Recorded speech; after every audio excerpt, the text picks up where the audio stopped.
بسم اللہ الرحمن الرحیم۔ السلام علیکم سامعین، کاشانِ بصیرت کے یوٹیوب چینل کے اوپر جس کتاب کا ہم مطالعہ کر رہے ہیں اس کا نام ہے زینب الکبریٰ سلام اللہ علیہا، ولادت سے رحلت تک، جس کے رائٹر آیت اللہ سید محمد کاظم قزوینی مرحوم، اور جس کا ترجمہ کیا ہے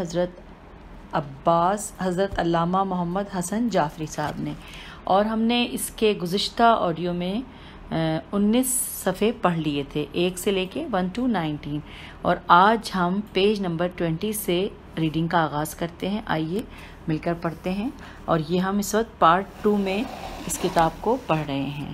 اس میں جو ہیڈنگ ہے اس صفحے کے اوپر، پیج 20 کے اوپر، وہ ہے کہ وہ فتح تخت شام کا منظر عجیب تھا، اور اس کے نیچے لکھا ہے مظہر عباس چودھری، اور اس کے بعد عربی ہے جو کہ قرآن کی آیت ہے جس کا ترجمہ ہم پڑھتے ہیں کہ اور ہم یقیناً تمہیں تھوڑے خوف، بھوک اور اموال، نفس اور ثمرات کی کمی سے آزمائیں گے، اور اے پیغمبر آپ صلی اللہ علیہ وآلہ وسلم ان صبر کرنے والوں کو بشارت دے دیں جو مصیبت پڑنے کے بعد یہ کہتے ہیں کہ ہم اللہ ہی کے لیے ہیں اور اسی کی بارگاہ میں واپس جانے والے ہیں۔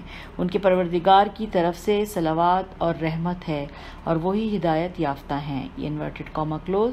خواہر حسنین علیہ السلام کی سوانح عمری زینب من المہد الی اللحد، آیت اللہ سید محمد کاظم القزوینی رحمۃ اللہ کا اردو ترجمہ از مولانا محمد حسن جعفری پیش خدمت ہے، جو مولانا ریاض حسین جعفری صاحب کی انتھک کوششوں سے منظر عام پر آ رہا ہے۔ اس موقع پر سیدہ زینب سلام اللہ علیہا کا ایک پیغام پیش خدمت ہے، انورٹڈ کاما، عورت کے لیے شرم سے بڑھ کر کوئی زیور نہیں اور چادر سے بڑھ کر کوئی نعمت نہیں، انورٹڈ کاما کلوز، اور بریکٹ میں لکھا ہے، حوالہ ہے تعلیمات زینب سلام اللہ علیہا، صفحہ نمبر 15۔ اگلا انورٹڈ کاما میں جو بات لکھی ہے آئیے وہ بھی پڑھ لیتے ہیں۔ اس میں لکھا ہے دین اسلام پر سب سے زیادہ احسان کرنے والی ہستی بی بی زینب سلام اللہ علیہا کی ہے۔ اللہ کا دین اگر سلامت ہے تو کربلا کی وجہ سے ہے، اور کربلا اگر زندہ ہے تو بی بی زینب سلام اللہ علیہا کی وجہ سے ہے، انورٹڈ کاما کلوز، اور یہ اس کے نیچے بریکٹ میں لکھا ہے امام محمد باقر علیہ السلام مناقب زینبیہ، صفحہ نمبر 1567، یہ یہاں پر بریکٹ کلوز ہو گیا ہے۔ آگے لکھا ہے امام علیہ السلام کا یہ فرمان ایک آفاقی سچ ہے جس کا ادراک ہر باشعور انسان بآسانی کر سکتا ہے، اسی لیے تو ترجمان حقیقت نے کہا تھا۔ اب یہ شعر ہے، آئیے میں پڑھتی ہوں کہ حدیث عشق دو بابست کربلا و دمشق، یک حسین رقم کرد دیگرے زینب، اور حسین جہاں لکھا ہے وہاں اس کے اوپر علیہ السلام، اور جہاں زینب لکھا ہے ان کے اوپر سلام اللہ علیہا ہے۔ لا ریب حسین علیہ السلام محافظ دین ہیں تو سیدہ زینب سلام اللہ علیہا محافظ حسین ہیں علیہ السلام ہیں۔ کربلا میں عشق الہی کا جو باب رقم ہوا اس کو تا ابد الآباد محفوظ و مامون اور امر کرنے کے لیے اس کا دوسرا باب زینب عالیہ سلام اللہ علیہا نے دمشق شام میں رقم فرمایا، اور خوب فرمایا کہ اگر یہ کہا جائے کہ سیدہ زینب سلام اللہ علیہا کا مقصد تخلیق ہی یہی تھا تو یہ بے جا نہ ہوگا۔ حسین علیہ السلام کربلا کو رقم کرنے کے لیے پیدا ہوئے اور زینب سلام اللہ علیہا دمشق کو رقم کرنے کے لیے۔ اس دنیا فانی میں ظلم اگرچہ آدم علیہ السلام سے تائیں دم ہو رہا ہے اور ہمیشہ ہوتا رہے گا، لیکن حسین علیہ السلام و زینب سلام اللہ علیہ پر ہونے والا ظلم وجہ تخلیق کائنات، اور بریکٹ میں لکھا ہے خاندان عصمت و طہارت، بریکٹ کلوز، پہ ہونے والے ظلم کی انتہا ہے، اور حسین علیہ السلام و زینب سلام اللہ علیہ کائنات عالم میں مظلومیت کا نقطۂ عروج ہیں، وہ مظلومیت جس نے ظلم پر ہمیشہ ہمیشہ کے لیے فتح حاصل کر لی، ایسی لازوال فتح کہ جو بنی نو انسان کے رگو پے میں سرایت کر گئی۔ سامعین، ہم نے پیج نمبر 21 مکمل کر لیا ہے۔ پیج 22 پہ ہم آتے ہیں، کچھ اشعار ہیں وہ میں کوشش کروں گی کہ بہتر طریقے سے اس کی ادائیگی ہو جائے۔ ایک بے ردا کے خطبوں سے تھرا گئے لئیں، ایک بے ردا کے خطبوں سے تھرا گئے لئیں، وہ فتح تخت شام کا منظر عجیب تھا۔ حسینیت علیہ السلام کے پرچم فتح کو چادر زینب سلام اللہ علیہ کا وہ پھریرا نصیب ہوا۔ حاکم شام کا پایہ تخت بارگاہ زینب عالیہ میں بدل گیا۔ اب ملک شام زینب علیہ السلام کا ہے، بلکہ کائنات عالم کا پورے کا پورا الہی نظام زینب سلام اللہ علیہ کا ہے۔ المختصر، کیا بتاؤں مقام زینب کا، اس میں اعظم ہے نام زینب کا۔ میں تو کیا خود قصیدہ پڑھتے ہیں میرے بارہ امام زینب کا۔ اللہم صلی علی محمد وآل محمد۔ اور آخر میں آقائے مرعشی کا ایک دعائیہ خراج عقیدت۔ عفیفہ دوسرا منبع حیا زینب، حیا و عصمت و ناموس کبریا زینب۔ ترا بجد و پدر و مادر تو، ترا بپارا جگر مجتبی برادر تو۔ بآن ظہر عاشورا وداع حسینت، بخواہ حاجت مارا از خدا زینب۔ عطیہ سرکار آیت اللہ العظمی مرعشی۔ بیکے از سادات پاکستان۔ عفت دوسرا منبع چاہے تو، بخدا عصمت و ناموس کبریا ہے تو۔ تجھے ہے واسطہ نانا کا پدر و مادر کا، تجھے ہے واسطہ پارا جگر مادر کا۔ وہ وقت ظہر ہوئے جب حسین تجھ سے جدا، ہماری حاجتیں صدقے میں اس کے ہوں گی روا۔ اور نیچے بریکٹ میں لکھا ہے کہ اصلاح و اردو ترجمہ مظہر عباس چودھری، اور بریکٹ کلوز ہو گیا ہے۔ اور ہم پیج 23 پہ آ گئے ہیں، اور اس کے اوپر ہیڈنگ لکھی ہے کہ کتاب حاضہ کے متعلق چند معروضات، اور پھر اس کے نیچے لکھا ہے از قلم السید مصطفیٰ القزوینی، اور پھر بریکٹ میں ہے فرزند مؤلف۔ اب انہوں نے لکھا ہے اعوذ باللہ من الشیطان الرجیم بسم اللہ الرحمن الرحیم۔ اس کے بعد انہوں نے بس وہی چیز جو ہم کہتے ہیں کہ الحمدللہ رب العالمین والصلاۃ والسلام علی افضل الخلق الاجمعین سیدنا محمد وآل الطیبین الطاہرین ولعنت اللہ علی الاعدائہم لعنت دائمۃ الی یوم الدین۔ اور جہاں میں ہر وہ لشکر زینبی ہے، جہاں میں ہر وہ لشکر زینبی ہے، جسے یاد حسینی دم بدم ہے۔ اور بریکٹ میں لکھا ہے مظہر، یہ شاعر کا نام ہے۔ آگے چلتے ہیں، لکھا ہے حضرت سیدہ زینب کبریٰ علیہ السلام اپنی والدہ مکرمہ کے بعد خواتین عالم میں بے مثال ہیں۔ آپ سلام اللہ علیہ کی حیات بابرکات فضائل اور کرامات سے معمور ہیں۔ آپ سلام اللہ علیہ کی پوری زندگی عظمت و جلالت، تقدس و روحانیت کا نمونہ ہے۔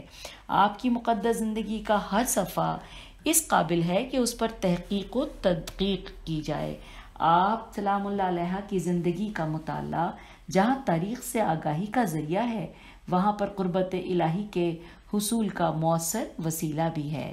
حضرت شریقۃ الحسین سلام اللہ علیہ کی تاریخ کے مطالعے سے انسان کو درس شجاعت ملتا ہے۔ وہ کبھی بھی فرعون وقت اور یزید زماں کے سامنے سر نہیں جھکاتا۔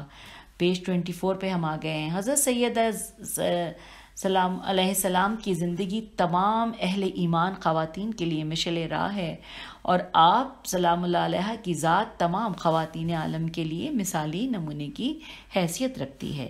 انہی خصوصیات کی وجہ سے آسمان خطابت و تالیف کے مرد میدان اور زبان و قلم سے جہاد کرنے والے علامہ کبیر اور بے مثال خطیب سید محمد کاظم قزوینی نے اس عنوان پر قلم اٹھایا۔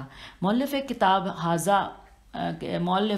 حاضہ علامہ قزوینی اپنے دور کے جید اور بے مثال خطیب تھے اور اجتماعیات کے بڑے ماہر تھے۔ انہوں نے اس کتاب کے لکھنے کا اس وقت فیصلہ کیا تھا جب وہ سیدۃ النساء العالمین صدیقہ کبریٰ حضرت فاطمۃ الزہرا سلام اللہ علیہ کی ذات و صفات پر فاطمۃ الزہرا من المہد الی اللحد کتاب لکھنے میں مصروف تھے۔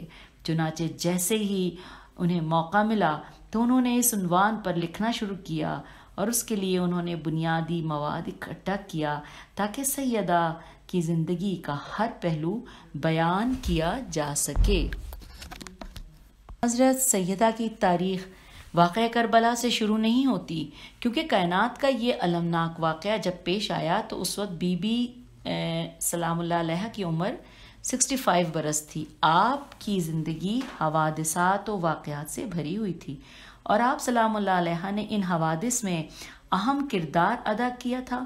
آپ خواتین اہل البیت کی سردار شمار ہوتی تھیں، لیکن اس وقت آپ سلام اللہ علیہ پر کیا گزری ہوگی جب آپ کے شفیق نانا کی وفات ہوئی ہوگی۔ نہ جانے آپ کے دل نازنین پر اس وقت کیا چھریاں چلی ہوں گی جب آپ سلام اللہ علیہ کی ناز برداریاں اٹھانے والی والدہ کا سایہ آپ کے سر سے اٹھا ہوگا۔ آپ کی زندگی والد ماجد کے گھر میں کیسی گزری؟ سوالیہ نشان۔ آپ کے والد نے آپ کی کس طرح تربیت کی؟ سوالیہ نشان۔ آپ کی ازدواجی زندگی کیسی تھی؟ پھر سوالیہ نشان۔ آپ نے اپنی اولاد کی تربیت کن خطوط پر کی تھی؟ سوالیہ نشان۔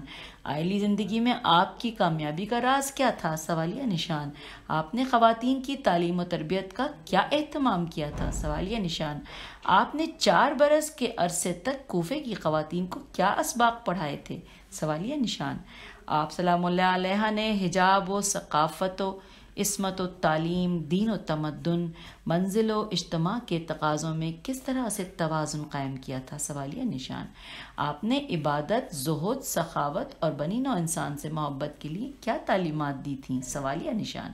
ایسے کون سے علوم تھے جو آپ سلام اللہ علیہ تک بلا واسطہ پہنچے تھے؟ آپ کی ایسی کون سی خصوصیات تھیں جن کی وجہ سے آپ کو ثانی زہرا کہا جاتا ہے؟ آپ ایسی کون سی صفات کے مالک تھیں جن کی وجہ سے آپ کا نام آپ کے بھائی کے ساتھ قیامت تک روشن رہے گا؟ سوالیہ نشان۔ الغرض علامہ طباطبائی اس طرح کے پورے مواد کو جمع کر کے شریعت الحسین کی جامع تاریخ لکھنے کے خواہش مند تھے، لیکن انہیں ایک جان لیوا بیماری نے آ کر گھیر لیا تھا اور وہی بیماری ان کی وفات کا سبب ثابت ہوئی۔ خطرناک بیماری کے باوجود مرحوم کتاب کو جلد از جلد مکمل کرنے کے خواہش مند تھے اور اس خواہش کے پس منظر میں 2 اسباب خصوصیت سے کار فرما تھے۔ نمبر 1 خواب کی وجہ سے انہوں نے اس کتاب کے لیے جلدی کی تھی۔ نمبر 2 اپنی بیماری کی وجہ سے یہ اندیشہ تھا کہ کہیں یہ بیماری موت کا سبب نہ بن جائے اور کتاب نہ لکھی جا سکے۔ خواب کا معاملہ یہ ہے کہ جب وہ کتاب حاضر لکھ رہے تھے اور اس میں انہوں نے یزید کے لیے مروان کی خواستگاری لے کر آنے کے واقعے کو لکھا تو اس رات انہیں آیت اللہ السید حسین، اب بریکٹ میں لکھا ہے المتوفی 1367 ہجری اور بریکٹ کلوز ہو گیا ہے، تو آیت اللہ السید حسین کی زیارت نصیب ہوئی اور انہوں نے بڑی گرم جوشی سے مؤلف کو سینے سے لگایا اور ایک جملہ فرمایا کہ جس میں اب عربی ہے لیکن اس میں زیر زبر پیش یعنی کوئی حرکات نہیں لکھی ہیں، تو لیکن میں پڑھ لیتی ہوں۔ لگایا اور قبل اللہ یدہ کا یا ان اللہ یقبل یدک کا جملہ ارشاد فرمایا۔ سید مؤلف نیند سے بیدار ہوئے اور اس جملے کے مفہوم پر غور کرنے لگے، لیکن وہ کسی نتیجے پر نہ پہنچ سکے۔ پھر انہوں نے ایک اور عالم دین سے جو کہ تعبیر خواب کے ماہر سمجھے جاتے تھے سے ان جملوں کی تعبیر و تفسیر معلوم کی۔ اس عالم دین نے جواب دیا کہ آپ کی خدمت پر حضرت امام حسین علیہ السلام راضی ہیں اور اس جملے کا مطلب یہ ہے کہ اللہ نے تمہاری تحریر کو قبول کیا ہے۔ تو یہاں پر اس کے بعد یہ 3 سٹار بنے ہوئے ہیں، اس کا مطلب یہ ہے کہ یہ پیراگراف اس سے آگے ہم جو پڑھیں گے وہ اس سے مختلف معاملہ ہوگا۔ لکھا ہے کہ جب والد ماجد یہ کتاب لکھنے میں مصروف تھے تو انہوں نے مجھے حکم دیا تھا کہ میں روزانہ رات کے وقت اس کتاب کے تازہ اوراق کا مطالعہ کروں اور جہاں کہیں ضرورت ہو اس کا حاشیہ لکھوں۔ والد ماجد کی وفات کے بعد میں نے کتاب حاضہ کی تحقیق و تدوین و تصحیح کے عمل کو جاری رکھا، کیونکہ میں سمجھتا تھا کہ اس طرح سے حضرت شریعت الحسین سلام اللہ علیہ کی دعاؤں کا مستحق قرار پاؤں گا اور اس کے ساتھ ساتھ اپنے مرحوم والد کے ساتھ نیکی کرنے والا بھی متصور ہو سکوں گا۔ پیج 27۔ میں قارئین کو چند نکات کی جانب متوجہ کرنا چاہتا ہوں۔ نمبر 1، میں نے پوری کوشش کی ہے کہ اپنے اضافہ جات کو مؤلف مرحوم کی تحریر سے علیحدہ رکھوں، اس لیے میں نے اپنے اضافہ جات کو حواشی میں تحریر کیا ہے اور آخر میں محقق لکھا ہے۔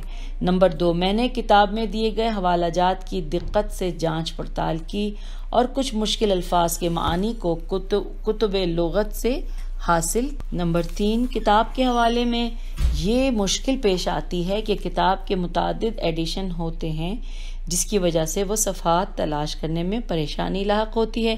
اسی لیے میں نے کتاب کے مکمل نام اور اس کی تاریخ طباعت اور مقام طباعت کی وضاحت کی ہے تاکہ حوالہ تلاش کرنے میں آسانی رہے۔ آگے اب ہیڈنگ ہے جس میں لکھا ہے مؤلف کتاب کی شخصیت۔ آپ کا نام سید محمد کاظم قزوینی ہے۔ آپ کے والد آیت اللہ سید ابراہیم تھے۔ ان کے والد اپنے دور کے مرجع دین تھے۔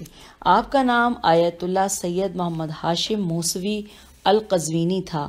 آپ سن 1348 ہجری کو کربلائے معلیٰ میں پیدا ہوئے۔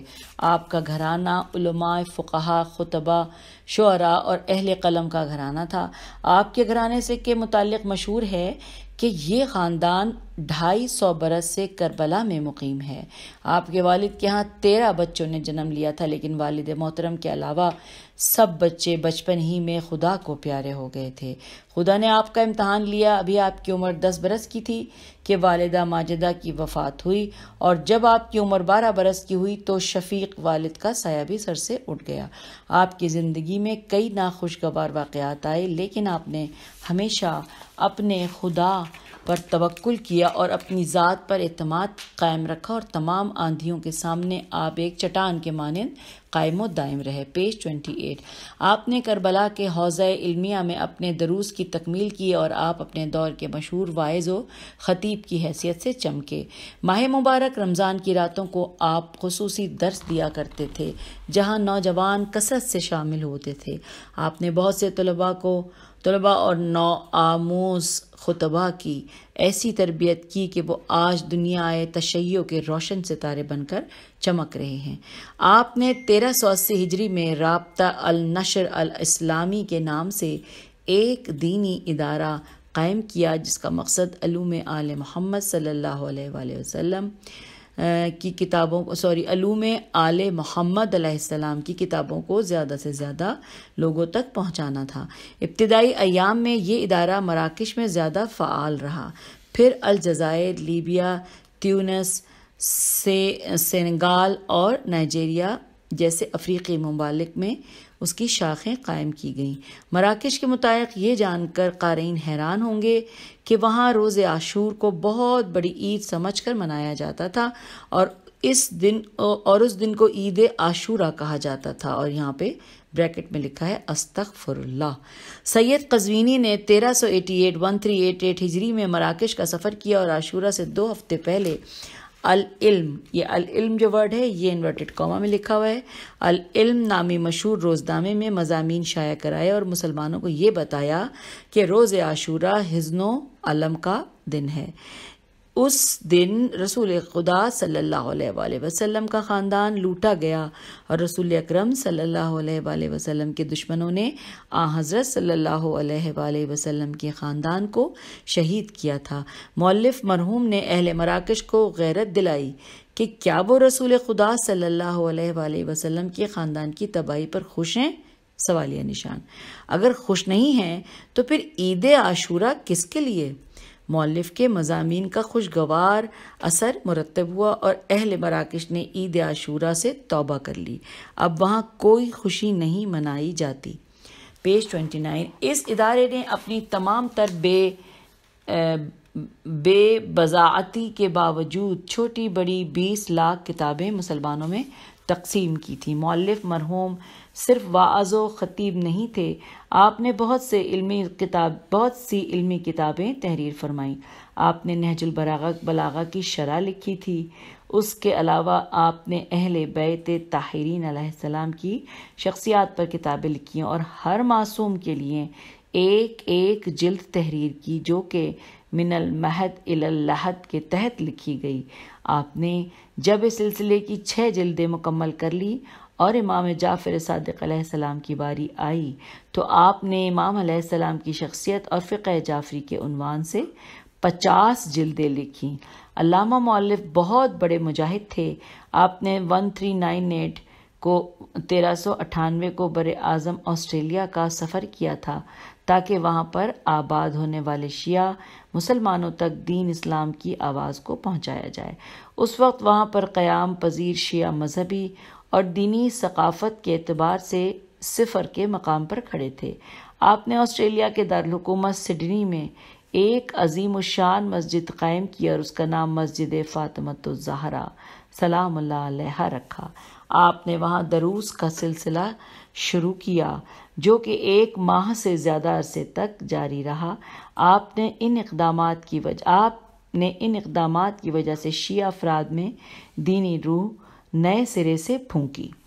مؤلف مرحوم نے اپنی زندگی کی 46 بہاریں کربلائے معلیٰ میں بسر کیں۔ پھر آپ نے عراق سے کویت ہجرت فرمائی اور یہاں 6 برس قیام کیا اور کویت میں رہ کر نوجوانوں کو اسلامی ثقافت کا شیدائی بنایا۔ پھر سن 1400 ہجری میں آپ نے کویت کو چھوڑا اور ایران آ گئے اور ایران پہنچ کر قم شہر میں رہائش اختیار کی اور قم میں رہ کر ممبروں اور قلم کے ذریعے سے دین کی تبلیغ میں مصروف رہے۔ آپ بہترین معلم و مربی تھے اور حضرت سید الشہداء کے بہترین روضہ خوان تھے۔ وفات سے 2.5 برس پہلے آپ پر بیماری کا حملہ ہوا جو کہ علاج کے باوجود روز بروز بڑھتا گیا اور اسی بیماری کی وجہ سے آپ نے اپنی جان خدا کے سپرد کی۔ آپ نے 13 جمادی الثانی 1415 ہجری میں وفات پائی۔ آپ کا جنازہ قم میں بڑی دھوم دھام سے اٹھا جس میں زندگی کے تمام شعبہ جات سے وابستہ افراد نے شرکت کی۔ آپ نے لواحقین میں 3 بیٹیاں اور 5 بیٹے چھوڑے۔ 2 بیٹے خطابت و تالیف سے مربوط ہیں اور 3 بیٹے فقہ و اجتہاد کے لیے کوشاں ہیں۔ آخر میں اس کار خیر میں مدد کرنے والے تمام دوستوں کا بالخصوص عظیم القدر خطیب شیخ علی اکبر قحطانی کا شکریہ ادا کرتا ہوں جنہوں نے مجھے حضرت شریکت الحسین سلام اللہ علیہ کے متعلق کتابیں فراہم کیں۔ وسلام مصطفیٰ بن محمد کاظم القزوینی 1420 912 قم ایران۔ تو سامعین یوں ہم نے صفحہ نمبر 30 کے اوپر مصطفیٰ بن محمد کاظم القزوینی کی تحریر کو مکمل کر لیا جو کہ محمد کاظم القزوینی کے بیٹے ہیں، کیونکہ جب ہم نے کہا مصطفیٰ بن محمد کاظم القزوینی تو یہ بات سمجھ میں آتی ہے۔ اب ہم صفحہ نمبر 31 پر ہیں اور اس میں ایک چھوٹی سی تحریر ہے محمد کاظم القزوینی کی۔ آئیے اس کو پڑھ لیتے ہیں۔ بسم اللہ الرحمن الرحیم۔ اے ہمارے آقا و مولا، اے سید الشہداء، اے سبط رسول علیہ السلام، اے ابو عبداللہ الحسین، میں یہ صفحات آپ کے حضور ہدیہ کرتا ہوں۔ ان صفحات میں آپ کی جانثار بہن اور عظمت میں آپ کی رفیق کار اور جہاد میں آپ علیہ السلام کے شانہ بشانہ رہنے والی اور مصائب میں آپ علیہ السلام کی شریک سیدہ زینب کبریٰ سلام اللہ علیہا کے حالات قلم بند کیے گئے ہیں۔ آپ علیہ السلام پر اور حضرت سیدہ سلام اللہ علیہا اور آپ علیہ السلام کے نانا صلی اللہ علیہ وآلہ وسلم اور آپ علیہ السلام کے والد و والدہ اور آپ علیہ السلام کے بھائی پر ان گنت صلوات و سلام ہو۔ کیا آپ اس حقیر سی خدمت کو قبول کریں گی؟ اگر قبول افتظر ہے عز و شرف۔ اور آخر میں لکھا ہے محمد کاظم القزوینی، قم ایران 1409 ہجری۔ تو یوں ہم نے صفحہ نمبر 31 کے اوپر کتاب کے رائٹر کی یہ تحریر پڑھ لی اور اس کے بعد ہم اگلے صفحے کی طرف سفر کرنے لگے ہیں۔ اور اب ہم پیج نمبر 32 پہ آ گئے ہیں جس کی ہیڈنگ ہے مقدمہ، جو کہ مؤلف نے تحریر کیا ہے۔ آئیے اس کو پڑھتے ہیں۔ بسم اللہ الرحمن الرحیم۔ تاریخ بشریت میں بہت سے خواتین و حضرات ایسے ہیں جن سے مختلف اقسام کے علوم و فنون ظاہر ہوئے اور انہوں نے کائنات عالم میں اپنے علم و فن کے باعث شہرت پائی، کیونکہ بہت سی خصوصیات و فضائل میں وہ دوسروں سے امتیاز رکھتے تھے۔ اس لیے مجتمعات انسانی میں اعجاب و تقدیر اور بزرگی و جلالت میں ان کا ایک بڑا حصہ تھا، اور طبعی لحاظ سے ہر انسان کسی خاص فضیلت یا فضائل کی وجہ سے دوسروں سے امتیاز رکھتا ہے، اور اس میں وہ دوسرے انسان پر فضیلت رکھتا ہے جس میں وہ فضیلت موجود نہیں ہوتی۔ یقیناً چمکتے ہوئے ستاروں میں سے ایک اولیاء اللہ بھی ہیں، کیونکہ اولیاء اللہ کے چاروں جانب سے فضیلت کے چشمے پھوٹتے ہیں۔ نبی پاک صلی اللہ علیہ وآلہ وسلم کے پاک و پاکیزہ گھرانے کے تمام افراد ایجاد و تکوین کی کتاب میں عنوان ظاہر کے مانند ہیں، اور عظمت کے ایسے چمکتے ہوئے آفتاب و ماہتاب ہیں کہ زمانے میں جن کی نظیر محال ہے۔ پیج 33۔ ہم چاہتے ہیں کہ ہم اس کتاب میں جناب سیدہ زینب سلام اللہ علیہا کے حالات زندگانی کو قلم بند کریں، جو آج سے تقریباً 1350 سال قبل زندگی گزار چکی ہیں، اور تاریخ میں جتنی بھی خواتین کا ذکر ہوا ہے ان میں ایک خصوصی امتیاز رکھتی ہیں۔ جناب سیدہ زینب سلام اللہ علیہا امیر المومنین امام علی علیہ السلام کی دختر تھیں، اور نوادر زمانہ میں سے ایک نادر و نایاب گوہر تھیں۔ مخلوق خدا میں سے قدرت خداوندی کی بے مثال نشانی تھیں، اور عظمت کی جملہ نشانیاں آپ سلام اللہ علیہ کی ذات میں جمع تھیں، اور آپ تاریخ میں قابل فخر مستور ہیں۔ جب ہم تاریخ انسانی میں اسباب عظمت و موجبات شرف کو مختلف انواع و اقسام کے لحاظ سے دیکھتے ہیں تو ہمیں جناب زینب سلام اللہ علیہ تمام کمالات و فضائل کا مجموعہ نظر آتی ہیں، بلکہ ان کی زندگانی میں تمام کمالات وافر مقدار میں پائے جاتے ہیں۔ اور جب ہم پاکیزہ قانون وراثت کے تحت سے جناب سیدہ سلام اللہ علیہ کی طرف نظر کرتے ہیں تو ہم تمام اشراف میں اسے قوی تر پاتے ہیں۔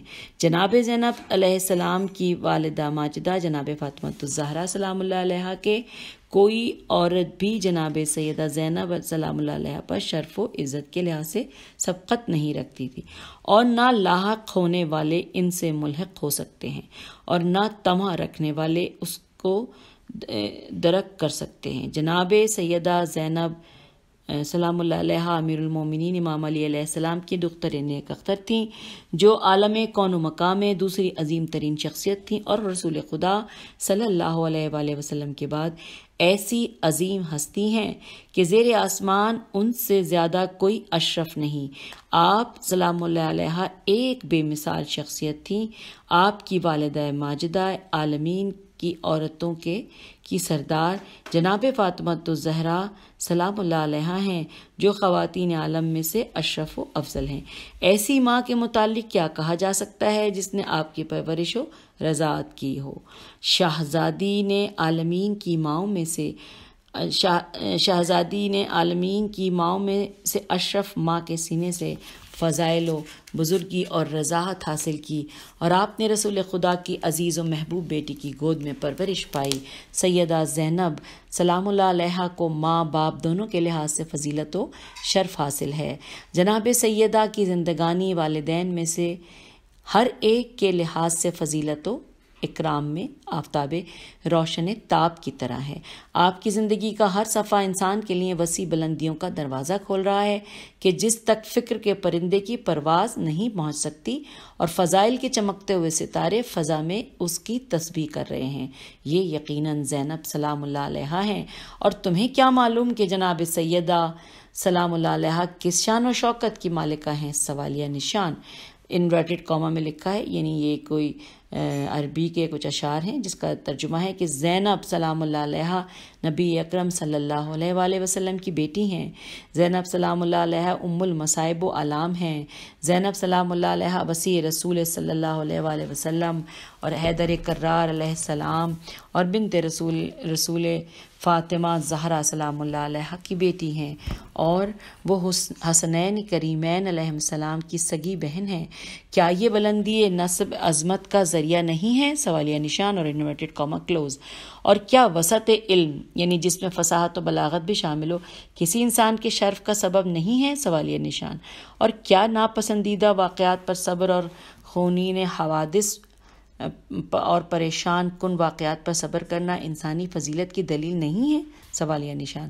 اور کیا ایک منہ پھٹ بد کلام متکبر کے مقابلے میں شجاعت کا اظہار قوت قلب، ثبات قدم، سچے ایمان اور پختہ عقیدے کی دلیل نہیں ہے؟ سوالیہ نشان.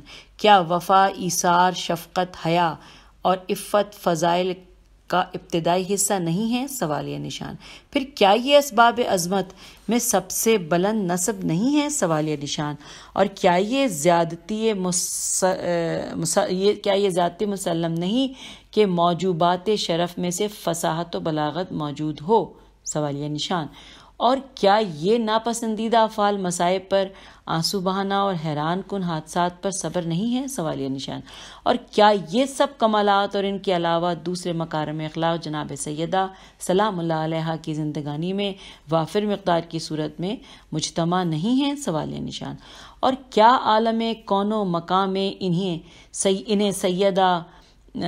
سیدہ سلام اللہ علیہا کو نادر و نایاب گوہر کی سی حیثیت حاصل نہیں ہے؟ اور کیا تاریخ کو اس پر فخر نہیں کرنا چاہیے؟ سوالیہ نشان.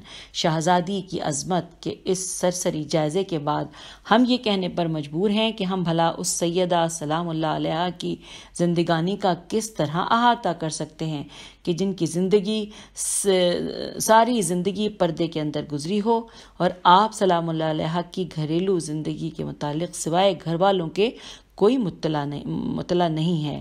سب سے بڑی مصیبت یہ ہے کہ جیسا کہ ظالموں نے بی بی سلام اللہ علیہا پر مظالم کے پہاڑ توڑے تھے، اسی طرح سے تاریخ نے بھی آپ سلام اللہ علیہا پر ظلم کیا. اس سے قبل مورخ کے قلب نے بی بی کے والدین، بھائیوں اور خاندان کے افراد پر ظلم کیا تھا. اسی طرح سے مورخین نے آپ کا شایان شان تذکرہ نہیں کیا، اور یہ سب کچھ ناپسندیدہ ہے. ہم نے سوچا کہ معلومات میں سے جو کچھ ہمارے پاس موجود ہے ان کو جمع کریں، اور جو کچھ تاریخ نے جناب سیدہ سلام اللہ علیہا کی حیات شریفہ کا احاطہ کر رکھا ہے اسے گہری نظر سے دیکھا جائے، اور شہزادی کی باوقار زندگی کے چند گوشوں کو بے نقاب کر کے منظر عام پر لایا جائے. اللہ تعالیٰ سے دعا ہے کہ وہ ہمیں اس مقصد میں کامیابی عطا فرمائے. بے شک وہ ولی توفیق اور سمیع و بصیر ہے. مؤلف. اور یوں پیج 35 پہ ہم نے آج کی اس آڈیو کا ہم اختتام کر رہے ہیں. انشاءاللہ زندگی رہی تو اگلی آڈیو میں پھر ملتے ہیں. فی امان اللہ.